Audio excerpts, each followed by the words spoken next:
La première mission de Cryopal, c'est répondre à des problèmes dans la santé. L'oxygénothérapie pour la respiration et la cryogénie pour plein de domaines différents. Mais nous cherchons également à avoir un impact social et environnemental le plus positif. D'un point de vue environnemental, réduire nos impacts de notre production, de nos achats et de nos livraisons. Sur la partie sociale, nous cherchons non seulement à intéresser nos salariés aux résultats de Cryopal, et également à nous intégrer dans le milieu autour de Bussy-Saint-Georges.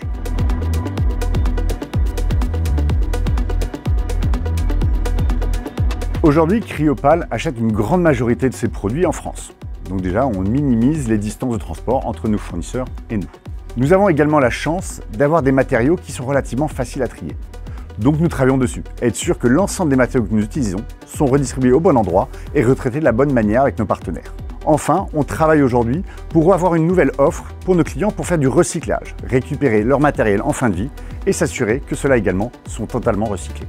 Afin de minimiser l'impact de nos produits sur l'environnement, nous nous assurons également d'une grande durabilité de nos produits. Ils peuvent rester plus de 20 ans chez nos clients. J'ai encore vu récemment une cuve qui était chez un de nos clients depuis plus de 30 ans et il était toujours extrêmement satisfait de son fonctionnement.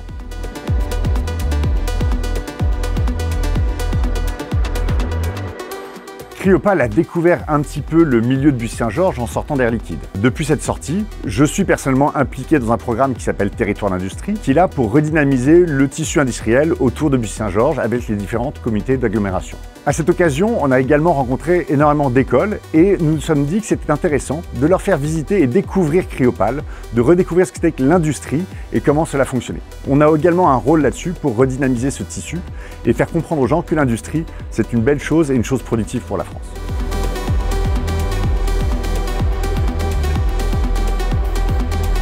On a la chance chez Cryopal d'avoir des gens de tous horizons, de toutes origines. Pour nous, il est important de se dire que voilà, on a de la diversité chez Cryopal. Les gens appellent tous une pierre à édifice et c'est un point qui est extrêmement important pour nous.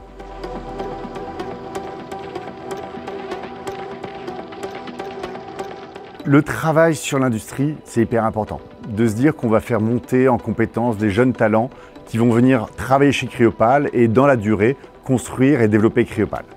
Mais au-delà de ça, on doit réfléchir à quel va être notre impact sur l'extérieur. Comment nous, nos produits vont continuer à être utiles pour nos clients et comment on va pouvoir réduire notre impact sur l'ensemble de l'environnement. On essaie d'être les plus propres possible, on transforme petit à petit quelque chose chez nous. On va mettre un parc électrique de voitures, on va rénover le bâtiment pour suivre toutes les réductions de consommation. On va faire des produits qui sont plus durables, plus interconnectés pour permettre un meilleur suivi de la part des patients. Donc toutes ces choses-là, c'est regarder loin, regarder dans 10 ans, dans 15 ans. Alors bien sûr, on ne sait pas nécessairement toujours ce qui va se passer, mais il faut se poser en permanence cette question de comment on sera dans 10 ans et développer les produits qui sont associés à ça.